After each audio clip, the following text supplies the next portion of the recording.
بسم الله الرحمن الرحیم.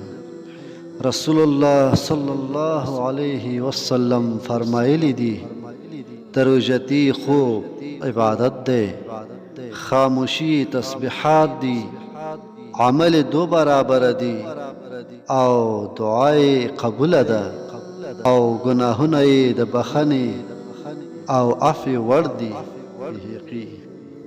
نبی کریم صلی الله علیه وسلم فرمایلی دی سوچ د کوم شرعي عذر څخه پرته د روژې د میاشتې یوه روژه وخوري، نو که ټول عمر هم روژه ونیسي نو هغه څه چې له لاسه ورکړي وي په لاس به یې رانه وړي. بخاري. ابو هریره رضی الله عنه. د روژه خور سزا: څوک چې د کوم شرعي عذر څخه پرته روژه خوري، شپېته پرله پسې روژې دې ونیسي، او یا د غلام آزاد کړي، او یا د شپېته مسکینانو ته یو وخت ډوډۍ ورکړي.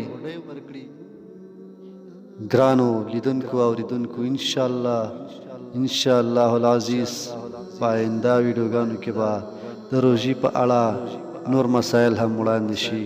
له موږ سره پاتې شئ. مننه.